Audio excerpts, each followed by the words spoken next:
I'm Jonny Enoch, and this is Mystery Teachings.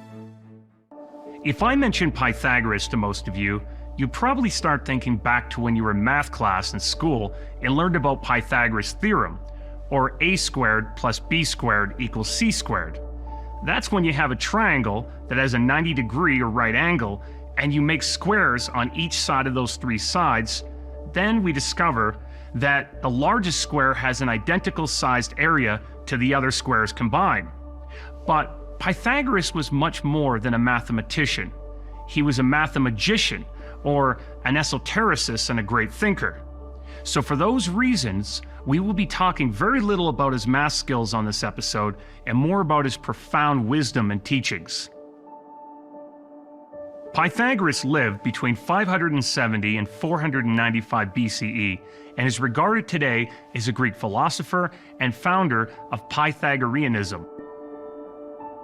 Well before he established his first Pythagorean community, he was already known as a great mathematician. Without a doubt, Pythagoras was one of the most intelligent men of his time.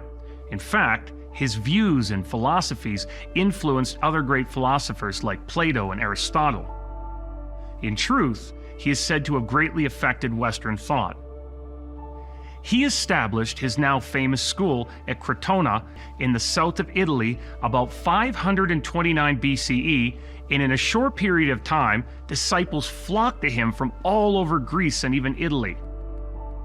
Pythagoras centered many of his teachings around mathematics. However, he also taught the spiritual philosophies of metempsychosis, or the passing of the soul after death into another body, as well as divination and magic, a practice he picked up in his magi training in Babylon. Perhaps not known to many people today, he was a strong believer in reincarnation, as this was a topic he discussed at great lengths with his students. He was also a firm believer in the mystical power of numbers. Even so, know that the first 10 numbers were of particular significance. Together, these numbers formed the tetractys, a triangular figure consisting of 10 points arranged in 4 rows, 1, 2, 3, and 4 points on each row. This was also an image of the formed and the eternal realms. I have discussed the tetractys and this subject at length with best-selling Lebanese author and esotericist Karim Koussa, who wrote the book Pythagoras the Mathemagician. He told me that in the first 5 numbers we find a secret path of initiation, which are as follows. We start at 1 as the divine force of creation in the universe, also known as the Great Monad. Or you could say this is a sexless, omnipresent, all-powerful supreme force of creation.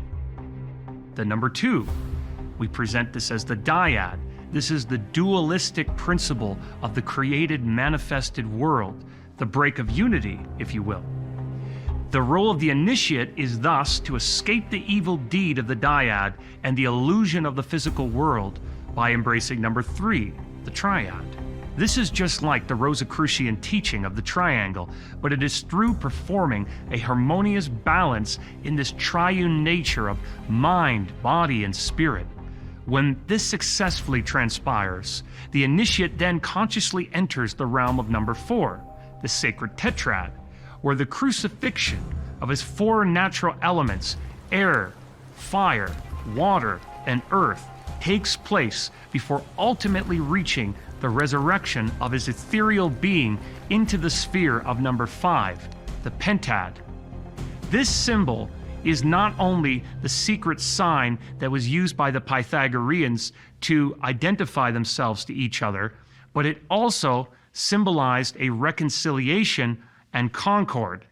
It was later symbolized by Leonardo da Vinci in his Vitruvian Man because it represents the human being with all the elements. The penta is also where you get the pentagram from, or the 5-pointed star.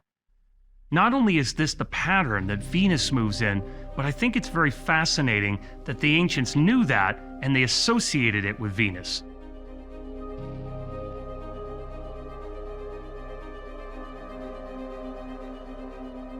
But the pentagram also symbolizes the human being because it has all of the elements in it, with spirit facing up. Then when you move clockwise, we have water, fire, earth, and air on its other points.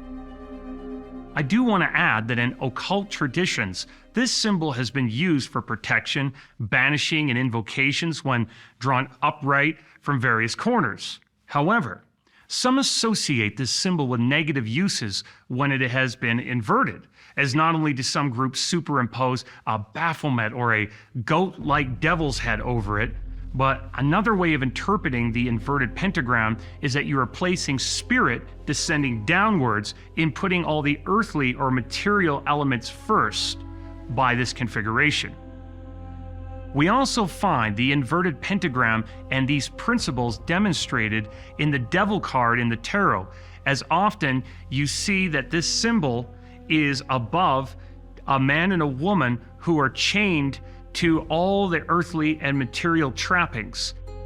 But aside from the 5 numbers, according to Pythagoras, let us continue on to 6, which was the first perfect number, representing a state of health and balance. 7 represents virginity, as it cannot be divided by any other number other than itself. It brings order to nature. 8 is associated with safety and steadfastness, balancing and regulating everything in the universe. 9 brings things to fruition. Number 10, Pythagoras taught that 10, or the deca, is the greatest of all numbers, for it holds the universe together and manifests all the laws of nature. It is also represented by the Roman numeral X, which is a cross, meaning that we graduate from the 9 months of pregnancy into life when we add another number. And although Pythagoras' life came to an unfortunate end, we have him to thank for the work of Proclus, Euclid's geometry, or Plato, who gave us the Platonic solids, and all the great Neoplatonic thinkers like Plotinus. Pythagoras was the first one ever to call himself a philosopher, and we will forever remember him as a great master who shared his enlightenment and wisdom with the world. I'm Jonny Enoch, and thanks for watching Mystery Teachings.